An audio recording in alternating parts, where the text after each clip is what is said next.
Halo. Ya, alhamdulillah pada siang hari ini kita bisa bertemu dan nanti kita akan belajar tentang topik imunologi ya, imunologi pada sistem respirasi. Ya, tentu kita semua sudah belajar tentang imunologi ya, mungkin sejak SMA itu sudah ada ya.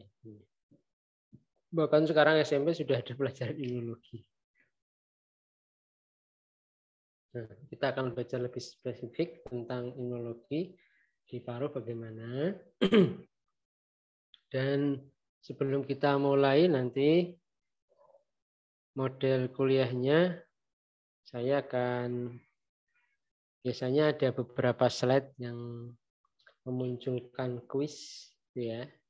Nanti silakan kalian coba menjawab, kemudian dilanjutkan dengan paparan.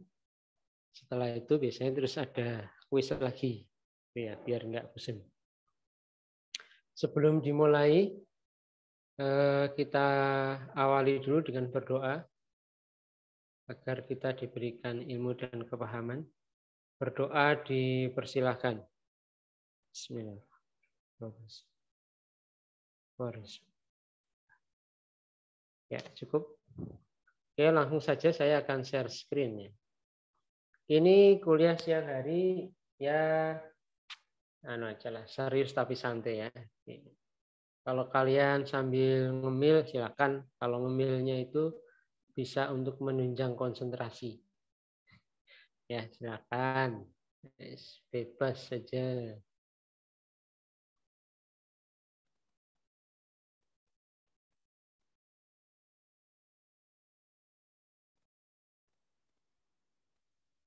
Oke, ini ya mekanisme imunologis sistem respirasi. Nah, sebelumnya marilah kita lihat video singkat ini. Ini menjelaskan imunologis pada asma, tapi saya sengaja menampilkan ini agar kita tahu sebenarnya imunologis di paru itu apa aja yang terlibat ya, kira-kira sel yang terlibat ya, biar kita punya gambaran ya. Mari kita nikmati.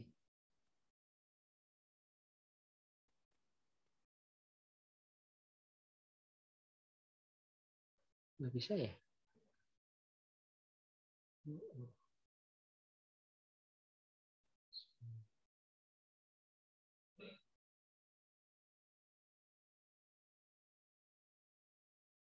Nanti saya harus share screen sendiri.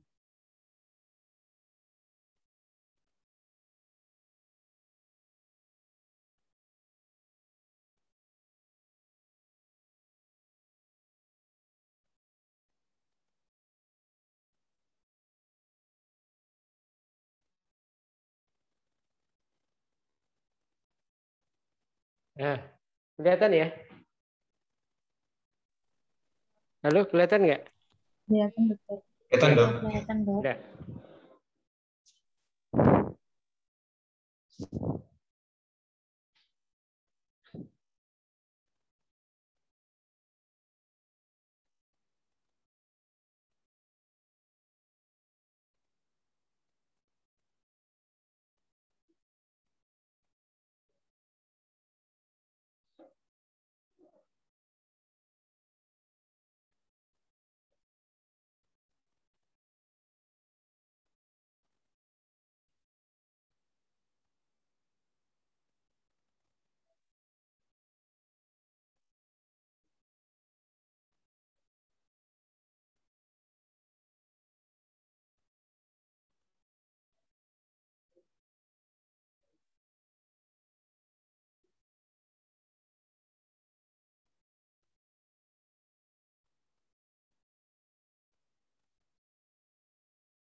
Maaf dok,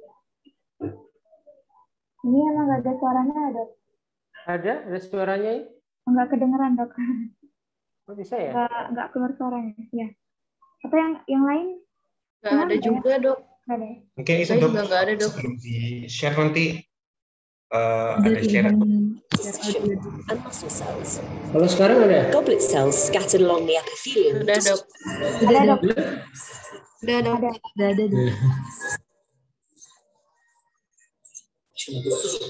Ulangi lagi.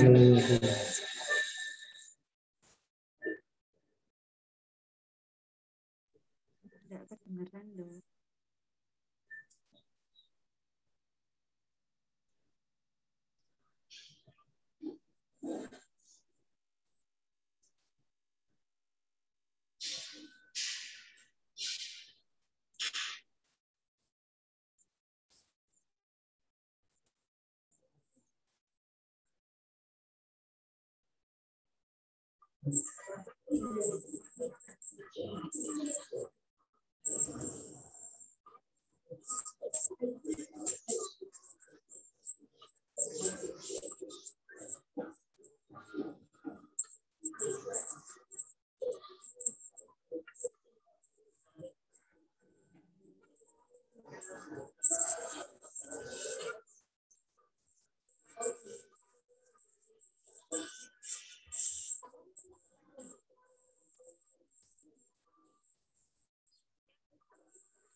Dokter, maaf dokter. Suaranya masih belum terdengar, Dok.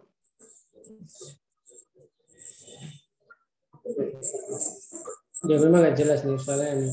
Jadi komputer langsung. Oh, baik dokter.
Oke, kuis.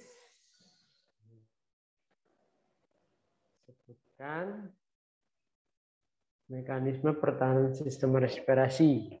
Ada 4.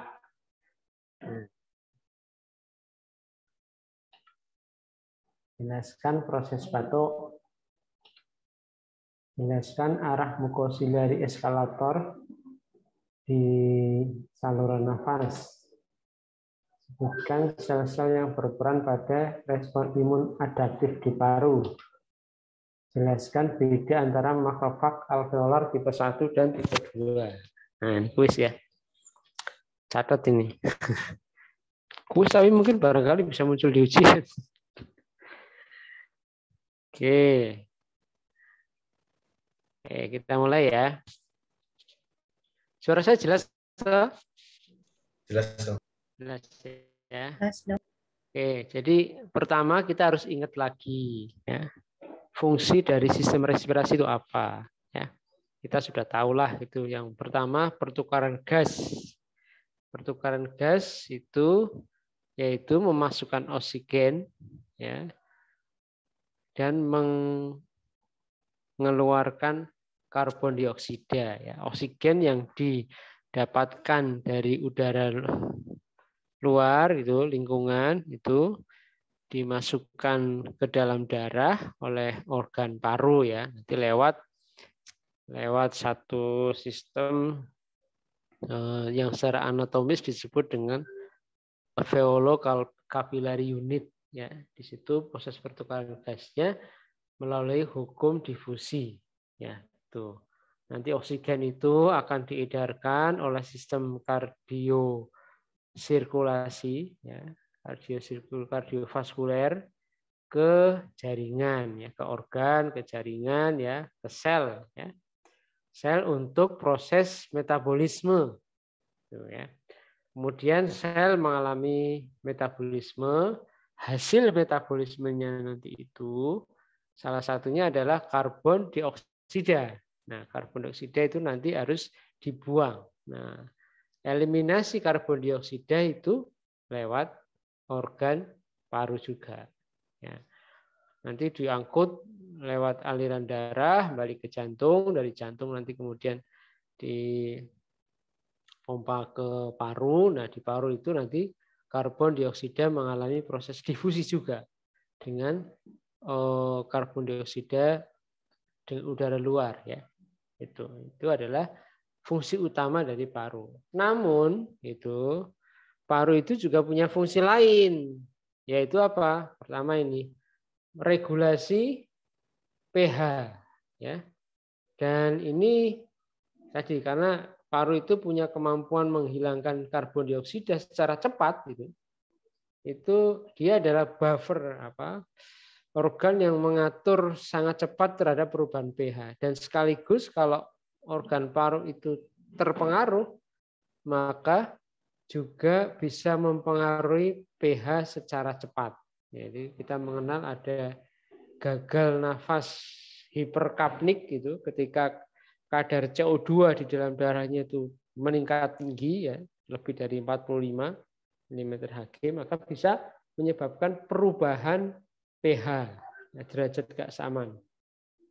Kalau perubahan pH-nya sampai di luar range pH yang fisiologis, yaitu 68 sampai 7,9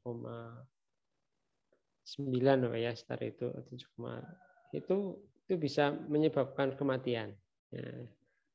Nah, organ paru ini bekerja sama terutama dengan ginjal. Ya, terutama ya, saya bilang terutama karena sebenarnya pH itu juga diatur oleh sistem lain ya. Misalnya kadar elektrolit itu juga mempengaruhi pH. Kadar albumin atau protein darah juga mempengaruhi pH. Banyak ya. Jadi kalau pH itu hanya diatur oleh CO2 dan HCO3 itu teori yang lama, itu teorinya Henderson-Hasselbalch ya. Kalau teori yang baru ada teorinya Stewart, itu ada organ lain yang mengatur selain paru dan ginjal. Ya. Juga sistem respirasi ini juga berfungsi untuk fonasi ya. Jadi kalau kita bicara sistem respirasi maka tidak hanya organ paru, tapi dari mulai salurannya, ya saluran itu juga sistem respirasi. Nah itu berpengaruh terhadap proses pengaturan fonasi, speech sound. Juga ini salah satu organ yang berperan untuk pertahanan. Karena apa?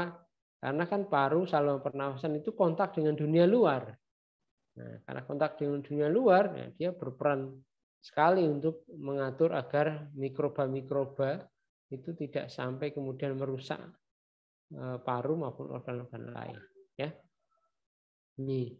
Bahkan juga ini mempengaruhi konsentrasi zat-zat kimiawi ya, yang harus dibuang dari kapiler paru maupun ditambahkan dalam darah. Juga dalam ini blood clot ya, blood clot ya. Karena apa? Karena organ paru itu salah satu disebut dengan pool dari trombosit. Nah ini ya, mungkin yang terakhir ini mungkin agak janggal ya. Salah satu pool trombosit itu adalah organ paru ya. Nah ini pertanyaan pertama tuh ini apa tadi apa? Pertahanan sistem respirasi. Nah ini ya. Jadi pertahanan sistem imun ya, imun respirasi itu dibagi menjadi 4. Pertama adalah faktor anatomis atau fisikal ya. Ini berhubungan dengan bagaimana saluran pernafasan dan paru itu bisa menghilangkan, mendeposisi dan clearance dari material atau partikel-partikel yang terhirup. Nah itu. Jadi secara fisik itu memang Tuhan sudah mendesain agar aliran udara sampai ke paru itu harapannya sudah bersih, sudah bersih. Yang kedua ini di dalam saluran pernafasan dan paru itu terdapat peptida antimikrobial, peptida atau protein-protein yang punya efek antimikroba. Ya, tuh. Jadi ini faktor humoral. Ya. Yang ketiga adalah sel-sel, ya, faktor selular, sel-sel inflamasi, sel-sel yang punya fungsi fagositik, ya, yang dia bisa berinteraksi terhadap material yang terhirup, ya, benda asing terhirup, atau bahkan mungkin mikroba yang terhirup, dan kemudian berusaha untuk mengeliminasinya. Nah, yang terakhir ini adalah respon imun adaptif. Jadi 1-3 ini itu bisa disebut dengan respon imun yang alamiah itu, ya, yang non spesifik, yang primer, tapi yang keempat ini disebut dengan respon imun yang adaptif. Ya, dia sangat tergantung paparan sebelumnya ya. Ini kita tahu bahwa respon imun adaptif itu memang punya kekhususan ya dalam mekanisme ini. Oke, nah kita lihat sekarang satu persatu ya. Nah, pertama ini, jadi saluran nafas ya, saluran nafas kita itu secara anatomis itu memang didesain agar aliran udara itu memang tidak laminar betul ya. Ada kalanya nih ya, misalnya nih, untuk sampai ini trakea ya, trakea, untuk sampai ke trakea itu kan hidung sendiri itu alirannya itu menjadi turbulen ya, karena udara masuk lewat hidung itu, kemudian ada kongka yang 3 itu, kongka superior, media, dan inferior, dia mengalami perputaran itu ya, aliran turbulen yang memungkinkan partikel-partikel itu bisa terlempar membentur dindingnya ya, di mana dindingnya itu terdapat mukus itu yang bisa mentrap ya, menangkap dari partikel itu dan harapannya bisa dibuang. Kemudian masuk ke faring, laring. Nah, di dalam laring itu ada pelika vokalis ya, di mana pelika vokalis itu membuka menutup itu ya. Itu kalau menutup ya rapat. Nah, itu juga sama. Itu pika vokalis itu dilengkapi dengan reseptor-reseptor yang peka, ya, reseptor batuk ya, cukup banyak ya. Kemudian masuk ke trakea. Nah, ketika masuk ke trakea dia akan membentur ini ada persimpangan ya, namanya karina. Persimpangan ini namanya karina. Karina ini adalah tempat di mana reseptor batuk itu paling terkonsentrasi tinggi. Sehingga ini salah satu yang sangat peka terhadap stimulasi ya. Senggol satu langsung refleks batuknya akan muncul ya. Dan ketika batuk itu luar biasa ya, pompaan batuk itu memang bisa melemparkan partikel keluar dari saluran nafasnya. Nah, itu secara mekanik begitu ya. Kalau secara mukosileri, nah nanti kita lihat ya, di dalam saluran nafas kita itu ada sistem mukosileri dan gerakan dari silia itu searah. Kalau dia searah, memungkinkan untuk membuang partikel yang terperangkap di dinding saluran nafas keluar. Nah, itu. Selain tadi, aerodinamik filtrasi ini adalah tadi ya, dengan struktur anatomis yang begini, itu memungkinkan udara itu tidak laminer. Ini kalau lewat trakea kan dia laminer, tapi ketika membentur ini karina, dia kemudian alirannya turbuler lagi, gitu ya.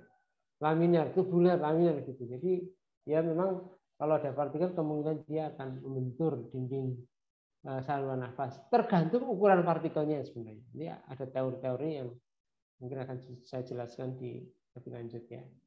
Ini secara anatomis maupun fisik ya. Kemudian secara seluler itu di dalam organ paru ya, ini gambaran alveolus ya. Itu ada sel-sel yang berperan. Yang paling khas ini adalah yang disebut dengan alveolar makrofag. Ya, jadi AM, alveolar makrofag ini layaknya sel apa yang di hati itu namanya apa? Monosit yang ada di hati, sel Kapler. Ya, nah ini paru itu ciri khasnya adalah alveolar makrofag. Nah, itu ya. Selain alveolar makrofag juga ada limfosit, polimorfonuklir, ya, neutrofil, limfosit juga ya, limfosit T, limfosit B juga ada, ya. Tuh. Nah, ini innate dan adaptive immune cell di dalam stimulasi ini kita bagi ya. Pertama kita katakanlah bagi menjadi ini sel-sel ya, sel-sel yang berperan ya. Ada sel-sel yang berperan pada innate immunity, ada yang adaptif. Kalau innate immunity apa? Satu, limfosit T dengan T reseptor. Ya, TC reseptor. TC reseptor ini adanya di intraepitelial. Reseptor gamma delta intraepitelial atau submukosa. Nah, dia fungsinya menseleksi antigen, mengenal ya, dan juga pada imunoregulasi. Sel dendritrik, nah ini tadi yang digambarkan di video itu, sel yang dimana ada bagian dari sel yang panjang itu ya, nah itu sel dendritik itu. Dia berjonjot-jonjot ya, atau punya apa namanya, podusel apa namanya.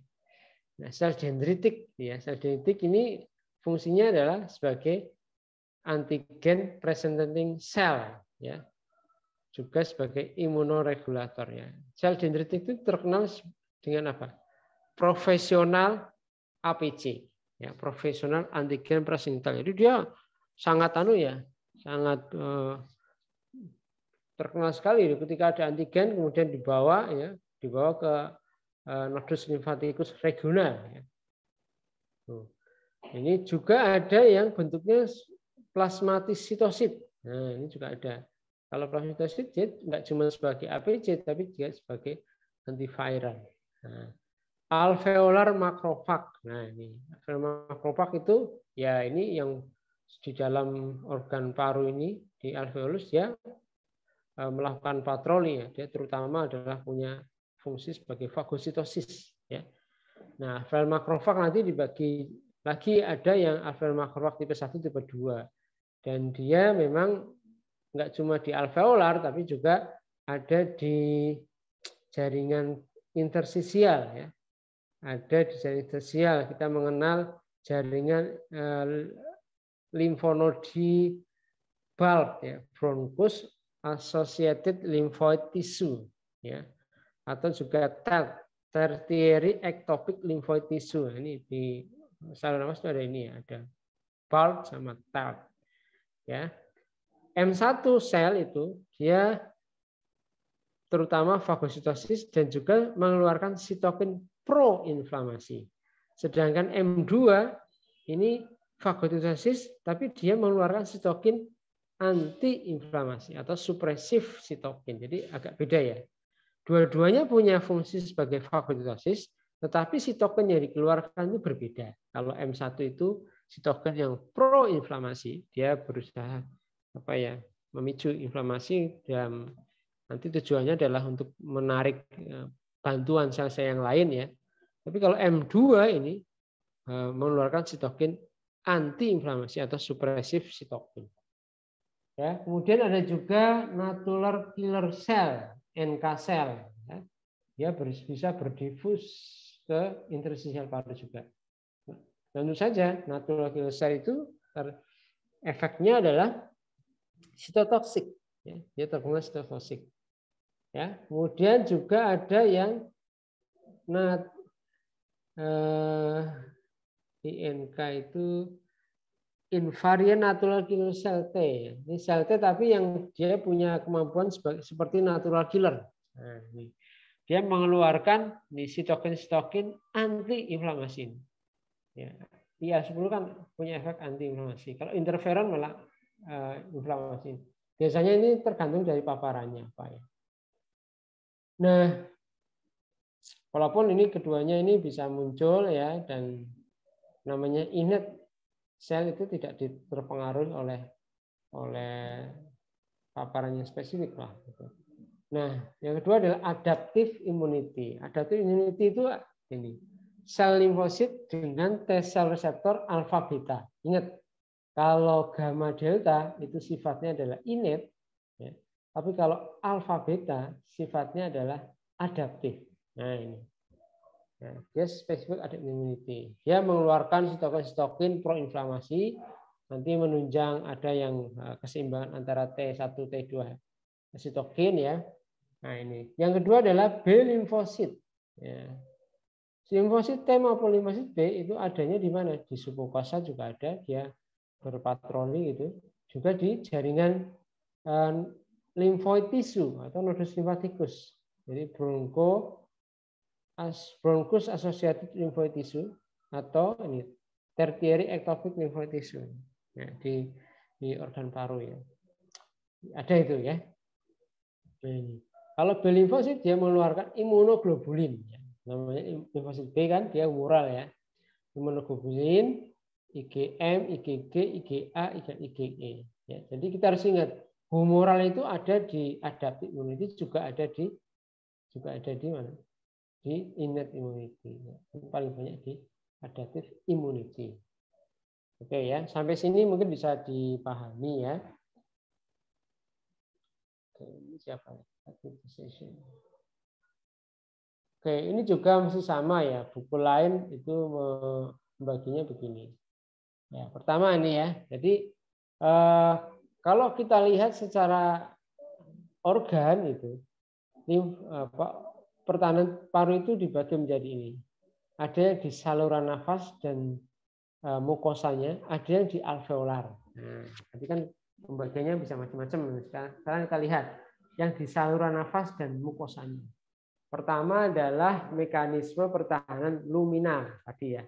Apa bentuknya? Satu itu adalah barier anatomis. Ada barier anatomis yang struktur saluran nafas yang begitu tersusun gitu ya. Berliku-liku ya, membelok ya, bisa melekuk-lekuk itu barier anatomis. Yang kedua apa? Ada mekanisme batuk. Nah, ini ada mekanisme batuk. Jadi batuk itu sebenarnya mekanisme pertahanan tubuh. Ya, jangan diobati kalau tidak mengganggu. Nah, gitu ya. Jangan diobati kalau tidak mengganggu. Jadi, kalau orang batuk pertama kali kita harus berpikir ini sebenarnya mekanisme normal, ya, atau memang mekanisme batuk ini sudah menandakan suatu penyakit dan itu mengganggu pasien atau tidak. Kalau mengganggu ya boleh ditambahkan obat mengurangi batuk, tapi bukan mengobati batuknya. Ya, kita harus tetap mengarahkan ke mengobati penyakit yang mendasar. Ya, mucociliary clearance. Nah ini menarik ini nanti kita bahas ya. Bersihan mukosilia. Dengan bersihan mukosilia yang bagus, maka partikel yang masuk ke dalam saluran nafas yang dia kemudian menempel di mukus dari saluran nafas, dia akan dihilangkan. Juga sekresi dari imunoglobulin A. Ya, sekresi lisozim, laktoferin, defensin. Ini semuanya nanti kita lihat satu persatu ya. Dia punya mekanisme pertahanan tubuh terhadap partikel-partikel atau mikroba-mikroba atau benda asing tertentu. Oke. Yang kedua ini luminal ya, memang di lumennya. Yang kedua adalah di epitel nih. Ya, di epitel saluran nafas pertama adalah barier epitel. Kita tahu kalau di organ hidung itu epitelnya apa? Pseudo stratified. Ya, tapi kalau makin ke bawah itu di alveolus itu tinggal selapis. Ada yang bentuknya memang betul-betul squamous, ada yang bentuknya kuboid. Ya. Tapi dari mulai hidung sampai ke alveolus itu memang menurun terus ya. Ini ada gambarnya. Barier epitel. Yang kedua adalah sekresi dari musin. Nah ini, jadi musin itu memang disekresi oleh kelenjar-kelenjar di dinding saluran nafas ya. Ada sel goblet, ada Clara sel, ada juga sel kelenjar submukosa. Gitu ya. Kemudian juga peptida antimikroba. Ya, reseptor bakterial. Ini ada reseptor ya. Ini nanti kita mengenal apa? Ada yang apa? PRR, pattern recognition receptor. Nah, itu terhadap baik itu PAMS maupun DAMS ya. Bakterial reseptor, kemotaktik reseptor, bahkan juga growth factor sitokin ya. Ini di epitel sel. Juga yang ada di blood, di saluran di darah ya. Ya, karena apa? Mukosa itu juga mengandung pembuluh darah ya. Jadi ada hanya pembuluh darah di submukosa di bronkus ya. Nah, tentu saja di dalam darah itu ada sel-sel, ada sel dendritik, ada sel limfosit ya. T-sel ya, NK sel, ada limfosit B ya, eosinofil, basofil, mast cell itu di dalam darahnya. Ya. Yang kedua itu selain airway dan mukosanya itu di saluran di kantongnya di alveolus. Ya. Kita mengenal tadi yang sudah saya sebutkan makrofag alveolar. Makrofag alveolar. Juga sel pneumosit tipe 1 tipe 2 tadi. Tipe 1 yang bentuknya squamous pipih. Tipe 2 sebutnya kuboid. Ya, itu juga berperan dalam pertahanan paru, limfosit, neutrofil, imunoglobulin G dan zat-zat yang punya efek opsonin maupun surfaktan. Nah, ini kalau kita lihat berdasarkan pembagian berdasarkan lokasinya. Nah. Oke, itu ya. Itu termin pertama itu secara global itu begitu. Pembagian dari sistem pertahanan imunologis di respirasi. Mari kita lihat satu persatu. Ya. Faktor-faktor yang mempengaruhi deposisi secara fisik ya, untuk membersihkan membersihkan partikel. Nah, begini. Oke. Jadi partikel itu, partikel yang masuk, partikel ataupun apa ya, bisa partikel kimiawi, bisa mungkin alergen, ya, bisa mungkin bakteri atau apapun ya. Itu bisa masuk ke dalam paru dan kemudian dia bisa dikeluarkan, ya, atau mungkin bisa lolos masuk ke alveolus. Itu tergantung dari ini, tiga ini. Satu, ukuran partikelnya. Kedua, refleks batuknya itu berfungsi dengan baik atau tidak. Ketiga, transport dari mukosiliarnya berfungsi baik atau tidak. Nah, ukuran partikel kita lihat. Ya, ukuran partikel itu adalah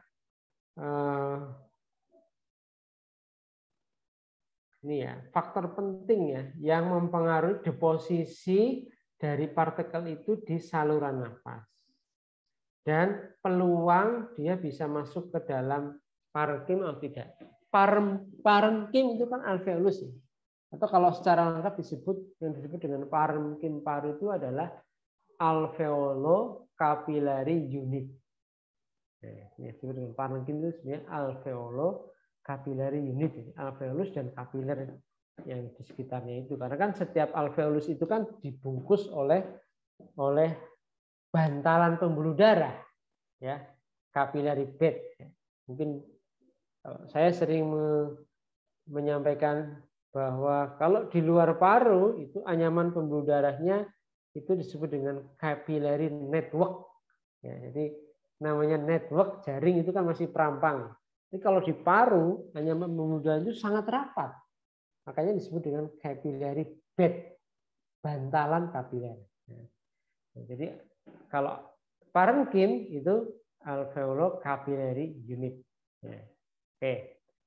Nah, partikel yang ukurannya lebih dari 10 mikro diameternya, dia akan terperangkap di saluran nafas atas.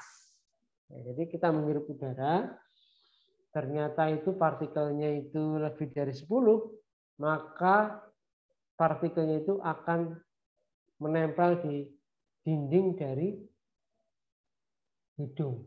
Ya. Kalau Anda mungkin sekarang ini ya orang-orang sudah pada punya air purifier, gitu kan? Itu ada istilah PM10, PM2,5, nah itu ya. Jadi kalau ada settingan PM10 itu ya partikelnya akan terfiltrasi. Nah ini PM10 10 mikro ini ya kalau dia ukurannya lebih dari 10 mikro dia akan terperangkap di organ hidung. Nah, kalau 5 sampai 10 mikro diameternya dia bisa mencapai saluran nafas bawah. Batas saluran nafas atas sama bawah itu apa?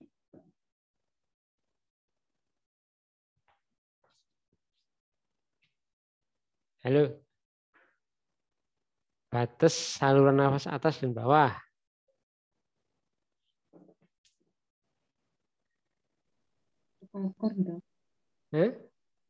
Plika vokalis, ya. Oke ya, plika vokalis ya. Ya, plika vokalis ya. Dia kalau partikelnya antara 5 sampai 10 dia bisa lolos masuk ke saluran nafas bawah melewati plika vokalis, trakea dan juga bronkus yang masuk ke kategori conducting airway. Jadi bronkeolus yang conducting airway kan berarti dia sampai mana? Mas conducting airway itu sampai mana kira-kira? Yang masuk conducting airway. Ada juga kan airway yang disebut dengan respiratory airway. Ya. Sampai ke bronkeolus terminalis ya, terminalis ya. Ya. Nah, tapi dia tidak bisa mencapai small airway. Ya. Disebut small airway kalau diameternya kurang dari 2 mili. Ya. Small airway itu kurang dari 2 mili ya.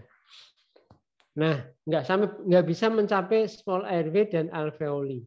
Ya, jadi kalau dia akan terperangkap di situ, tentu saja nanti dengan adanya sistem mukosiliary excavator itu akan keluar, ya. Tapi kalau yang lebih kecil daripada 5, ya, mikro, lebih kecil sampai 0,5, dia bisa mencapai distal parenkim, bisa sampai alveolus. Kalau lebih kecil lagi dari 0,5 mikro, dia bisa balik lagi ke luar. Jadi nggak nempel, langsung balik lagi. Nah, ini pembagian yang umum dipakai ya. Walaupun nanti ada beberapa penelitian yang menyebutkan ada yang 0,5 sampai 2 mikro ya. Ada yang berapa itu ya. Nah, itu wajar ya. Jadi kita sebagai pembelajar ya, ilmuwan itu memang sebaiknya membaca tidak cuma satu buku ya, sehingga kita bisa lebih bijak itu dalam menyikapi ya. Angka-angka itu kadang ini kok di sini 5, kok di sana ada berapa ya?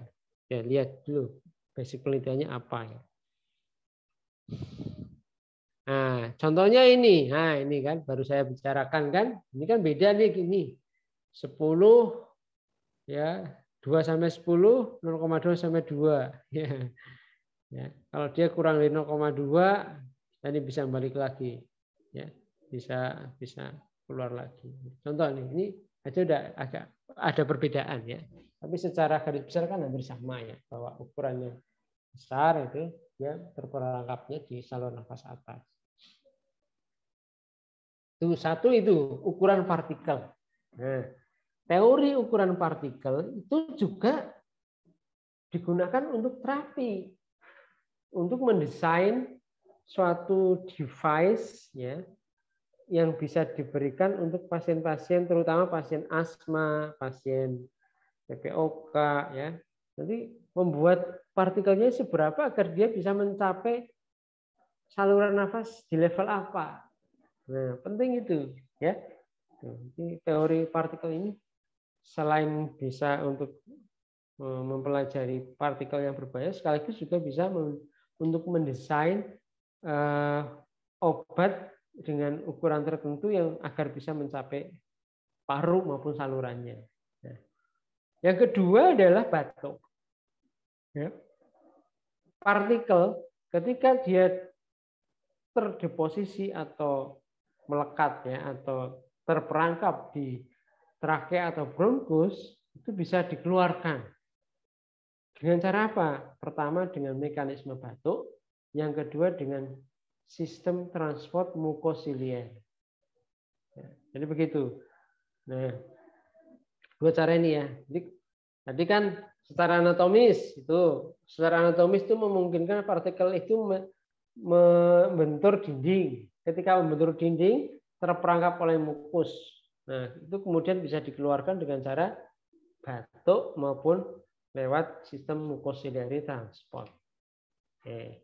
Batuk ini adalah mekanisme protektif yang penting. Betul-betul penting. Kita ingat ya, pasien-pasien yang resiko terjadinya pneumonia itu salah satunya adalah pasien yang bed rest-nya lama.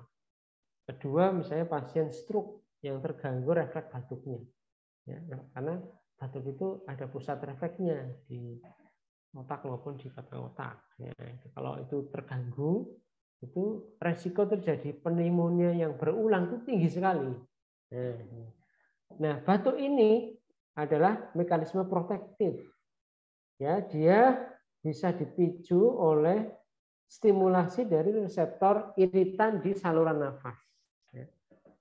Reseptor iritan saluran nafas yang di atas maupun bawah ya. Tadi setiap ya uniknya itu adalah setiap percabangan itu adalah tempat di mana reseptornya paling tinggi. Percabangan itu yang disebut dengan karina itu adalah reseptor batuknya paling tinggi. Jadi karina pertama itu kan namanya karina primarius ya. Nanti masuk ke bronkus, katakanlah bronkus utama kanan. Nanti bronkus utama kanan kan bercabang lagi kan. Cabangnya itu namanya karina sekundum. Percabangannya itu mungkin bisa ke lobus atas kanan, lobus media kanan, lobus bawah kanan. Setiap percabangan itu terdapat reseptor-reseptor yang peka terhadap rangsangan dan itu bisa memicu refleks batuk. Nah, kalau refleks batuk itu terjadi, ya, itu luar biasa ya. Jadi saluran nafas itu bisa saling berhimpit gitu.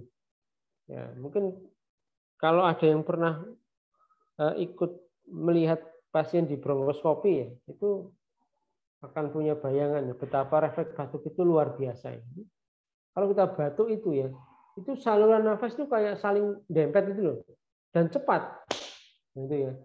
Otomatis kalau ada yang di situ, itu maka partikelnya itu akan terlempar. Terlemparnya kemana? Ya keluar, ya keluar itu. Nah, itu rapid akselerasinya sangat tinggi dan high flow.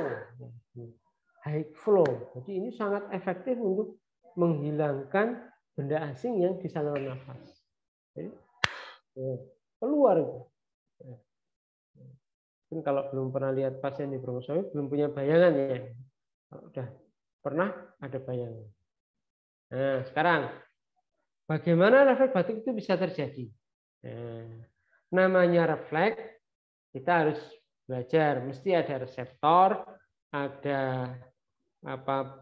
serabut pathway afferens, ada pusat batuknya, ada jaras atau pathway efferens, ya ada efektornya. Lalu ya, jadi kita lihat nih reseptor batuk itu ada di mana saja. Ini penting ya. Kita juga sering menekankan nih ke mahasiswa kedokteran, ke koas, ya bahwa jangan dibayangkan reseptor batuk itu hanya ada di saluran nafas. Ya, ternyata reseptor batuk ada di mana? Ada di laring, saluran nafas, trakea, bronkus, ada di kanalis, kanal-kanal dari telinga. Jadi orang batuk itu bisa loh karena apa ya? Misalnya auditus aequoralisnya ada inflamasi. Ya, bahkan dia ada di pleura. Bahkan dia ada di lambung, terutama lambung bagian atas. Nah, dengan tahu reseptor, kita bisa tahu bahwa orang batuk itu tidak mesti penyakitnya saluran nafas dan paru. Juga bisa penyakit misalnya gastroesophageal reflux. Nih ya, ini karena reseptor batuk bisa di mana-mana. Ternyata ya, itu. Dia juga ada di mana? Nih, di sinus paranasalis, di paring, bahkan, nah ini sering terlupakan. Dia ada di perikardium, ada di diafragma. Ya, kalau reseptor-reseptor ini itu terangsang, maka bisa menyebabkan batuk. Ya, nah, kalau kita lihat pathway-nya afferent itu dari mana? Kalau dia laring ya sampai ini ya, laring, trakea, bronkus, kanalis, auditorius, pleura, dan stomas, gaster itu lewat cabang nervus vagus. Kalau dia di hidung dan sinus paranasal lewat cabang nervus trigeminus. Kalau di paring itu lewat glossopharyngeus. 9 ya, trigeminus berapa? 7 ya. Atau kalau dia di perikardium diafragma dia bisa lewat cabang nervus phrenicus. Nah, ya, kemudian ini disampaikan ke pusat batuk. Di mana pusat batuk itu? Ya, di medula dekat pusat nafas. Ya, di medula itu istilah lain dari medula oblongata. Ya, kalau medula spinalis jarang disingkat sebagai medula. Ya, medula spinalis. Kalau medula oblongata biasanya disingkat dengan medula. Ya, ini jangan salah ya. Di dekat pusat nafas. Nafas kan ada 3 itu. 3 atau 4. Ya, tapi dia under control dari bagian otak yang lebih tinggi. Tentu saja ini hampir semuanya begitu. Nah, kemudian efferentnya apa? Efferentnya kalau masih di laring sampai stomas ini ya, nervus vagus juga. Ya, nervus phrenicus dan nervus intercostalis. Nervus facialis, hypoglossus dan nervus accessorius. Nah, akhirnya apa? Efektornya apa? Nih, kontraksi laring, trakea, bronkus. Kontraksi dari diafragma, dan ini musculus lumbal, abdominal sama interkostal. Dan kontraksi dari upper airway dan musculus accessorius di sekitar airway. Nah, itulah kemudian menimbulkan refleks batuk yang kuat. Nah, kuatnya bagaimana nih? Ya, kekuatan refleks batuk. Ya, refleks batuk peristiwanya dibagi menjadi beberapa fase. Ya, nih lihat aja nih. Ini kalau belajar ini luar biasa. Pertama adalah fase inspirasi, kedua adalah fase penutupan glotis, ketiga adalah fase expiratory atau eksplosif. Ya. Fase inspirasi. Jadi kalau ada stimulasi reseptor batuk, maka kita tiba-tiba inspirasi yang cepat dalamnya. Wes inspirasi. Negatif flow fase. Set. Kemudian penutupan glotis ya. Jadi covernya tutup. Tiba-tiba kemudian terjadi eksplosif.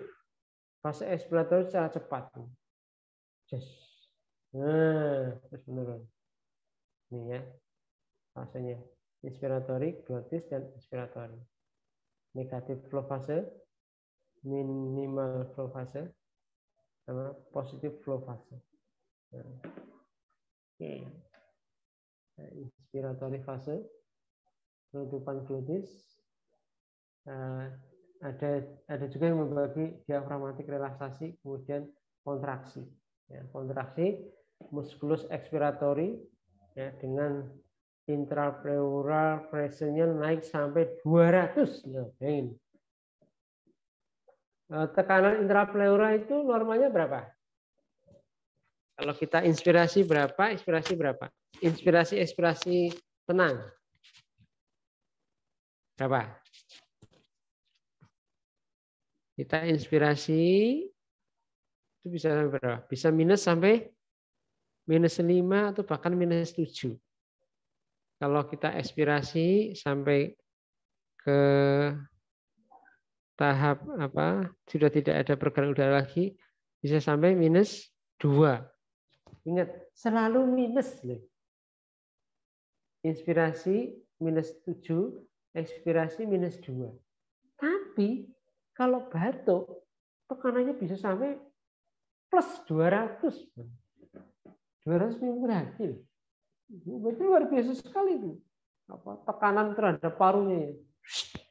Sehingga kemudian terjadi eksplosif, ya, ekspiratory yang betul-betul kuat.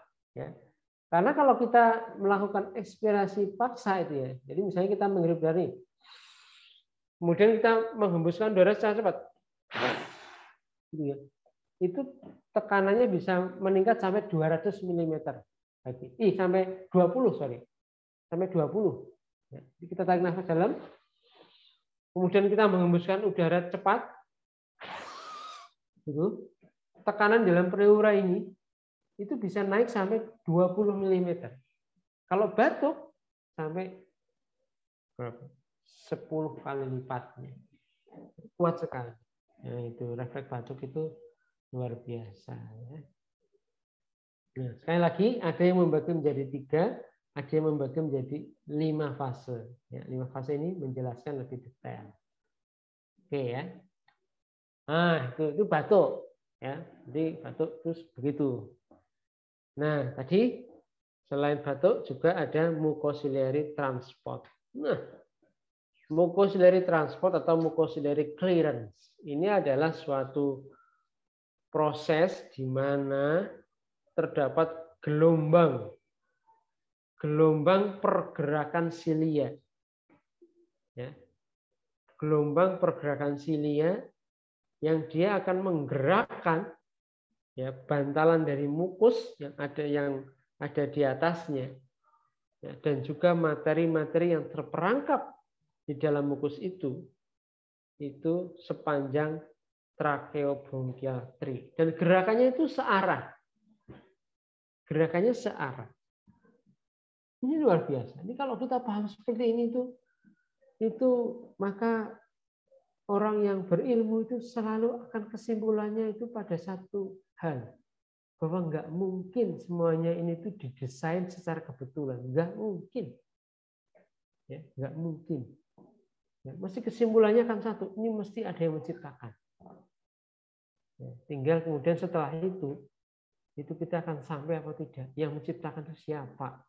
Nah, pertanyaan yang menciptakan siapa itu mau nggak mau itu kita harus melakukan perbandingan agama. Itu perbandingan agama. Itu kalau ilmuwan jujur itu selalu akan satu, bahwa ini ada yang menciptakan. Nah, oke, dari trakea sampai ke bronkiolus ini ya, ini ada epitel-epitelnya. Epitelnya itu di atasnya itu adalah ada silia. Tadi di video kan kita bisa lihat ya, itu silia itu kan geraknya itu kayak gelombang. Ini digambarkan beating cilia, wave of beating cilia, gelombang dari silia yang dia berkontraksi memukul, ya, searah, mukulnya searah. Nah, ini. Tadi di video itu kita bisa lihat. Itu mikroskopik, nggak bisa dilihat secara makroskopik. Saya pakai bronkoskopi itu, lihat masuk ke saluran nafas, nggak bisa lihat silia. Lihatnya ini adalah gambaran yang halus. Nggak bisa lihat silia, bisa lihat silianya ya kalau di mikroskop elektron. Nah ini ya, ini bayangin tadi ya. Ini lapisan otot ya, ini epitel ya. Di dalam epitel itu macam-macam, ini ada sel goblet ya. Nah ini ada silia nih, ya, ada silia. Nah di atas silia ini ada mukus. Mukus nanti dibagi dua, ada yang lapisan sol, ada lapisan gel. Ya. Nah dengan pergerakan silia ini yang satu arah, maka mukus di sini itu dia bergerak. Paham ya? Ini bergerak. Nah, pergerakannya ini juga luar biasa pergerakannya. Jadi kalau pergerakan, nah ini ya, kalau di dalam pohon tracheobronchial tree itu gerakannya itu ke arah faring. Ya, faring kan ya, ada orofaring, ada nasofaring, ya kan? Ada laryngofaring, situ ya. Jadi dikumpulnya ke situ. Tapi yang di nasal cavity itu juga ke belakang, ke faring juga. Coba bayangkan kalau yang di nasal itu kita ke depan. Wah, orang itu jijik semua kan? Ngupilnya ke depan semua. Ya, ini enggak, kita ke belakang, ke faring. Nah, setelah terkumpul di faring, dia bisa ditelan atau dibatukkan kalau berlebihan. Ya, sebagian besar itu ditelan oleh refleks menelan. Nah ini ya, ekspektoratif dibatukan atau ditelan. Nah ini kita lihat secara detail lewat mikroskop elektron permukaan dari epitel bronkus. Nah ini ya, ini silia-silia luar biasa. Ini ada mikrofili. Selain ada fili, silia ini juga ada mikrofili. Ada juga mikrofili. Ya, biasa. Mikrofili on unciliated cell. Jadi yang sel-sel yang nggak ada silianya, ada mikrofilinya. Ya. Oke, ini contoh ini apa ini?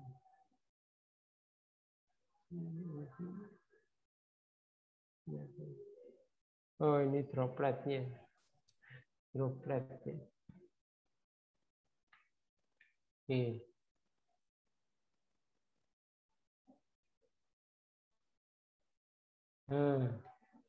Oke, tadi saya anukan ya. Jadi lapisan mukus itu nanti ada dua lapisan yang sol sama gel. Sol sama gel. Ya. Sol itu dia di periciliar liquid. Ya. Jadi dia ada di sela-sela dari silia. Ya.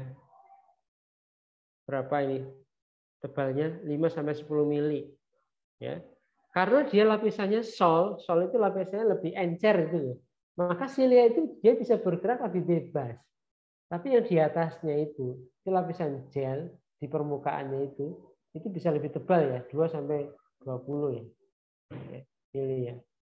Ini ya. Nah, lapisan gel inilah yang dia akan mengalir. Dia akan mengalir. Ya. Lapisan gelnya itu yang mengalir. Ya. Jadi ada yang di perisiliary, ada disebut dengan sol, ada yang gel. Ya. Nah, ini ya, ini alveolus, bronchiolus, trachea.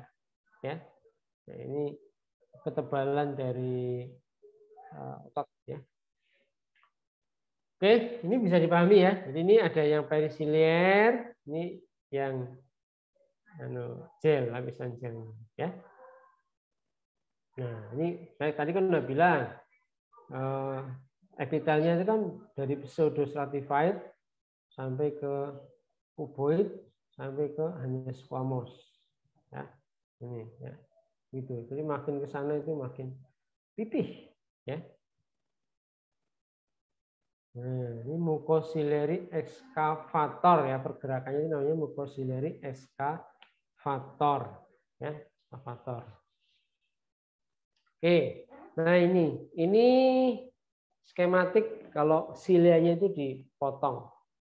Ya, dia ternyata strukturnya begini. Ya, ada 2 mikrotubul di sentralnya ya, dengan 9 pasang. Ya. Peripheral mikrotubul 9 pasang. Ini untuk bikin lambang bagus ya. Jadi saya malah baru kepikiran bikin lambang seperti ini. 2 suami istri, anaknya 9. Nggak tahu nih rahasianya kenapa, saya nggak tahu. Ya, nih. Di main arm project of peripheral doplet ini nggak tahu nih, saya belum belajar detail, tapi ini struktur yang luar biasa.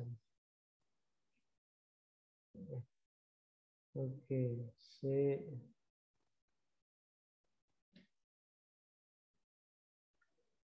nah, mucociliary clearance. Nah, ini ya. Jadi ada lapisan sol, ada lapisan gel. Sol itu lebih serius, gel itu lebih mukos. Ya. Nah, bayangin aja, ya. Silia itu dia memukul berkontraksi berapa? 1000 kali per menit. Nah, dengan dia begitu, dia bisa memindahkan 16 mili per menit atau 1,6 cm per menit. Per menit loh. Jadi 1 jam itu kita katakanlah menghirup udara ya. Katakanlah nyangkut ke bronkus apalah? Bronkus kanan. Ya, katakanlah berapa itu? Dari hidung sampai bronkus kanan itu berapa senti? Ya. Ya. Itu enggak sampai 1 jam itu sudah keluar itu. Karena ada mucociliary excavator atau mucociliary clearance. Nah, ini ya. Luar biasa nih. Mempelajari satu hal ini aja kita sudah gede-gede. Desainnya yang Maha Penciptakan itu luar biasa. Ya. Nah, ini mukos itu serius dan mukosal di kelenjar submukosa ya. Nah, ini nah, ternyata juga penghasil mukosnya juga macam-macam loh ternyata, dan isinya juga macam-macam loh. Tidak hanya berperan sebagai menangkap partikel, tapi juga ada ya. Nah, ini lokasi distal middle, ada yang terpengaruh ya, ada yang hormon adreniknya lebih utama di serius ini ya, reseptornya muskarinik. Nah, ini oke ya, ini tambahan belajar di sini. Oke, ya. Ini menarik juga nih nanti dalam pengobatan ini berpengaruh ini. Ya, misalnya, kalau orang yang hipersekresi mukus itu kasih obat apa? Nah, kita kasih obat antimuskarinik antagonis. Ya, antimuskarinik antagonis. Dikasih beta adrenergic, beta agonis. Ini ya, ini memperjelas lagi. Ini lapisan perisiliar, lapisan apikal yang gel ya. Ini sel-selnya ya. Ada sel apikal bersiliar yang tidak, gitu. Ini kelenjar submukosa ya, ada sel goblet gitu. Ya. Semacam ini ya. Nah, ini sel-sel penghasil mukos ya. Ini sel kelenjar submukosa. Ini sel basal. Ini serius yang dia tidak punya silia, itu ternyata dia bisa mengeluarkan cairan mukos. Nah, ini sama ya, ini memperjelas saja ya. Nah.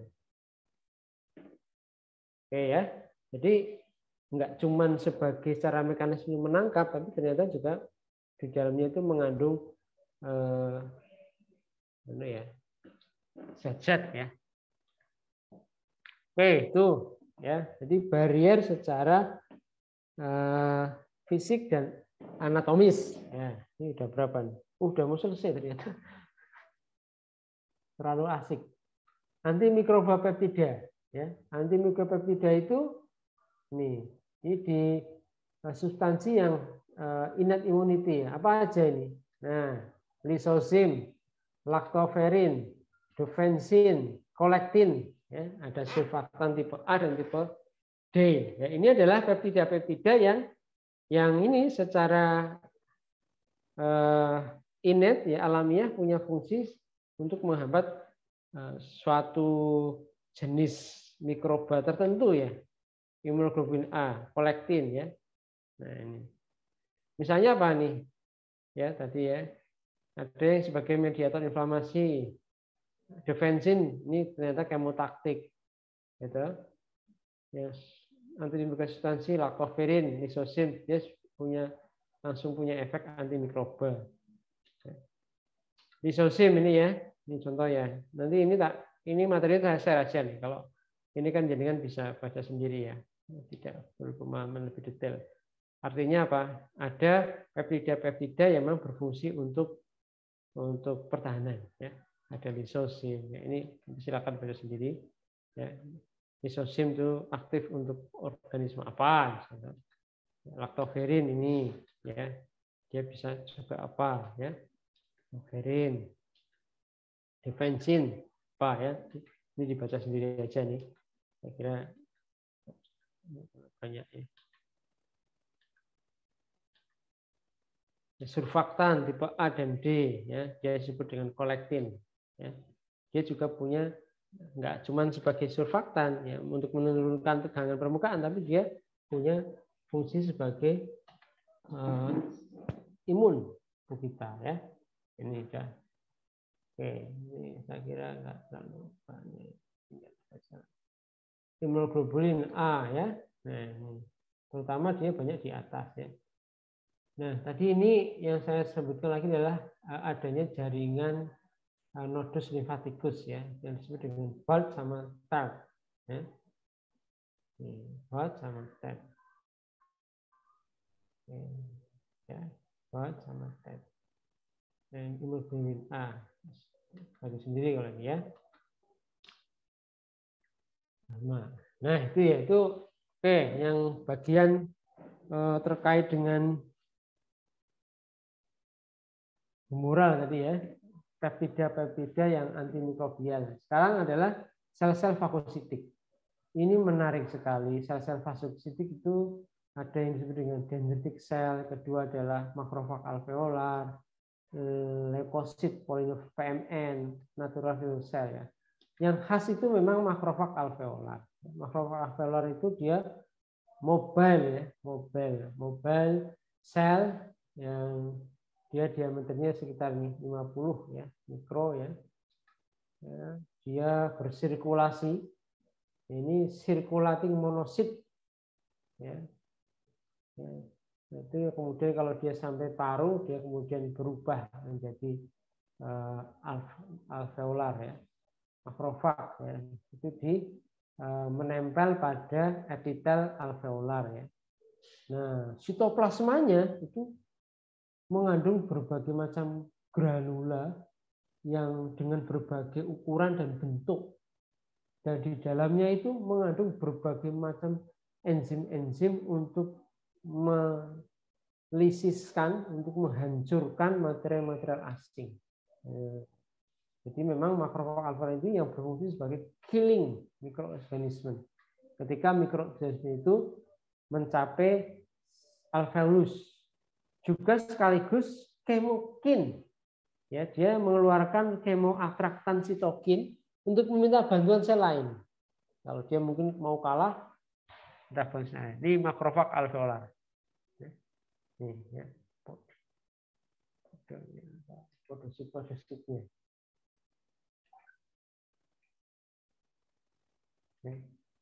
Oke, sel dendritik. Nah, dendritik tadi sudah saya sampaikan, dia adalah APC, profesional APC, ya, profesional APC. Dia ada tidak hanya di alveolar, tapi juga di jaringan peribronkial connective tissue, di epitel saluran nafas, ya. Tadi udah di video udah jelas itu ya. Nah, ya, dia terutama yang namanya APC ya, mikroorganisme atau benda asing ditangkap, kemudian didegradasi, bagian dari mikroorganisme itu atau bagian dari antigen itu dipresentasikan dalam bentuk antigen ke nodus limfatikus regional, tadi di bulk maupun di TELT. Nah, itu letaknya kan khusus ya. Jadi ada, kalau kita belajar paru itu saluran nafasnya nanti ada di mana nih stasiun-stasiun nodus limfatikusnya di mana. Ya, nanti kemudian di limfonodus, dendritik sel itu akan menyampaikan, mempresentasikan antigen itu ke sel T naif. Ya. Nah, sel T naif itu nanti kalau dia udah dikenali antigennya, dia akan merespon, dia akan menjadi matur sel T. Nah, kemudian dia memproduksi zat-zat ya, untuk melisiskan tadi mikroorganisme atau partikel-partikel yang berbahaya. PMN ini juga penting ya. PMN ini terutama dia berespon terhadap infeksi bakteri. Ada juga di saluran nafas bawah maupun alveolus. Natural killer cell. Ya. Tapi yang khas untuk paru itu memang makrofag alveolar. Yang khas. Jadi Anda bisa mempelajari lebih detail tentang makrofag alveolar. NK sel di berbagai tempat itu hampir sama sebenarnya. Ya. Ini contoh ya, contoh misalnya ini ya, ada zat yang berbahaya ya. Kalau asalnya dari patogen kan namanya PAMS ya, PAMS itu. Kalau asalnya dari zat yang berbahaya namanya DAMS ya. Bisa PAMS, bisa DAM, itu nanti akan ditangkap oleh PRR, pattern recognition pattern recognition receptor ya. Macam-macam ini, ada TLR1, TLR2, ini banyak sekali. Ya, kemudian dia akan mempresentasikan sinyalnya terus berlanjut. Nah, ini. Oke, kemudian yang keempat, itu yang terakhir adalah respon imun adaptif. Diperankan oleh limfosit T sama limfosit B. Ya, dan juga imunoglobulin G.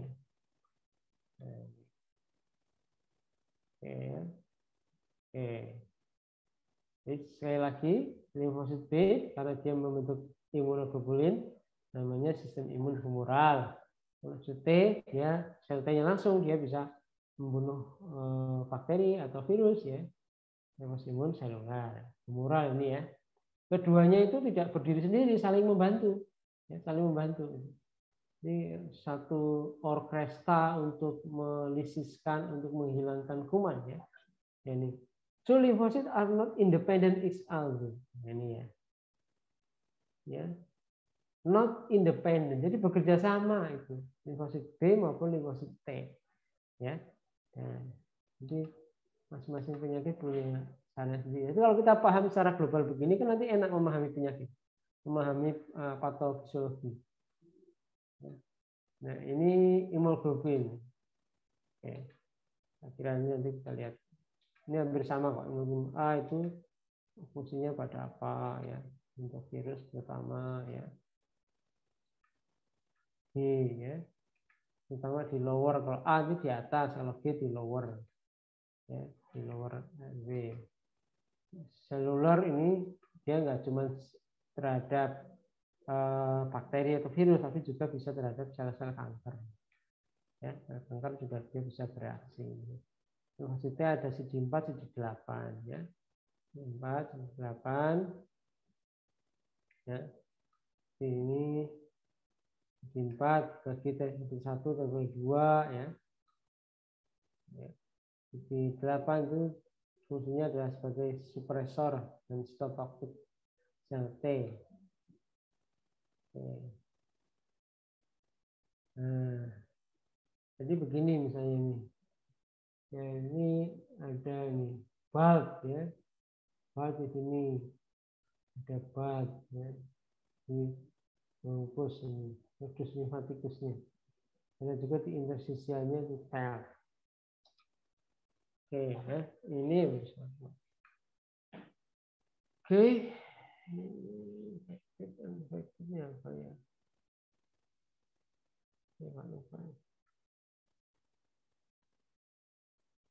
Oh ya, ini contoh ya, contoh gangguan pada mucociliary clearance. Ini misalnya nih, dyskinetic ciliary syndrome. Jadi bisa infeksi saluran infeksi virus. Smoking itu juga merusak clearance dari saluran nafas, ya.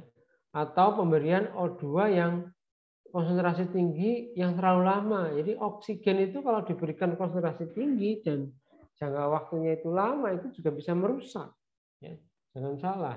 Jadi terapi oksigen juga pilih-pilih ya. Atau anestesi umum juga bisa. Ya. Nih, contoh situasi yang bisa depresi makrofag, infeksi virus, perokok, alkoholisme, starvation, kelaparan, paparan dingin. Nah, ini ya. Orang kena dingin kok bisa kena flu. Nah, tadi karena fungsi makrofagnya terdepresi ketika udara dingin. Ya, kondisi hipoksia atau terapi kortikosteroid jangka lama atau bahkan HIV/AIDS. Ya, PMN ini apa nih? Nah, ini tambah aja ya. Oke. Oke, itu ya, pas banget ini. Ya nanti materinya saya share ke Mbak siapa itu yang hubungi saya ya, jadi biar dipelajari. Mungkin itu yang bisa saya sampaikan. Ini waktunya pas habis. Nggak usah ada pertanyaan dulu ya. Pertanyaan, kalau ada pertanyaan ya di WA saja nggak apa-apa. Jadi saya respon. Insya Allah. Atau di pertemuan besok misalnya, Dok, saya mau tanya materi kemarin, ada yang masih bingung, monggo silakan. Oke, terima kasih atas perhatiannya, semoga bermanfaat dan menambah kepahaman. Mohon maaf kalau ada tutur kata yang tidak berkenan. Terima kasih. Assalamualaikum warahmatullahi wabarakatuh. Waalaikumsalam warahmatullahi wabarakatuh. Terima kasih, Dokter. Terima kasih.